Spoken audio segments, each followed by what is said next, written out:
Okay, so real talk. I genuinely believe we suffer more in our heads than we ever do in reality, like way more. And once you see it, you can't unsee it. Because here's the thing, and I'm definitely guilty of this, so I'm calling myself out too. There's the world that's actually happening. Right? Conversations, consequences, actions, real stuff. Observable stuff. And then there's the world in our mind.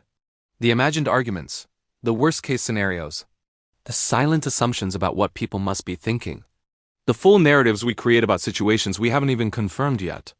And sometimes sometimes these two worlds don't even match, like at all. They're not even in the same universe. In real life, maybe someone didn't text you back yet. That's it. That's the fact. They haven't responded, but in your head? Oh, in your head, they've already lost interest. They found someone better. They decided you weren't enough. They're probably laughing about you with their friends right now. The whole relationship or potential relationship is over. Done. Finished. Or okay, different scenario.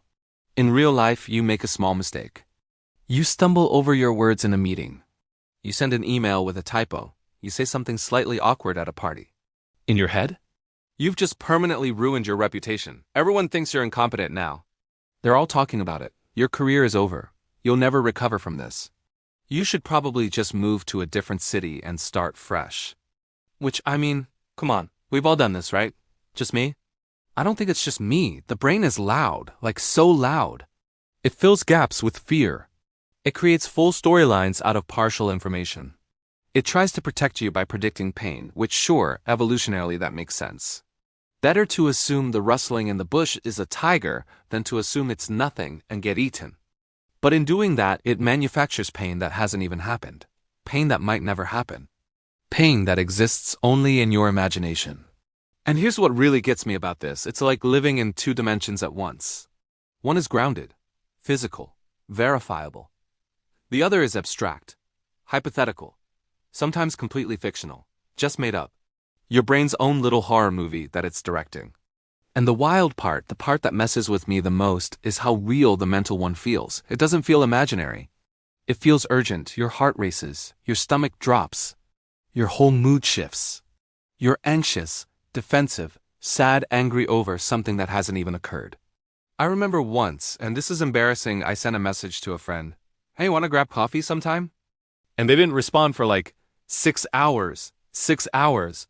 That's it. That's the actual reality. They didn't respond for 6 hours. But in my head, I'd already written the entire story. They were mad at me.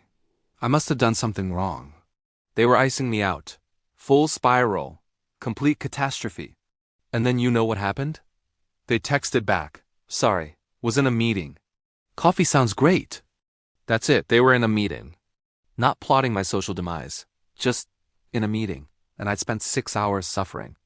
I created an entire alternate reality in my head, lived in it, felt all the feelings about it, and none of it was real. None of it. And this is important. That doesn't mean your thoughts are stupid. It doesn't mean you're broken. It just means your brain is powerful. But not every thought deserves belief. Not every story your brain tells you is true. There's a difference between intuition and imagination. Intuition is quiet, it's steady. It's that calm inner knowing. It doesn't scream. But imagination? Fear-based imagination? That's loud. It turns a delayed text into a relationship crisis. It turns a small mistake into a life-ruining disaster. When you recognize the difference, that changes everything.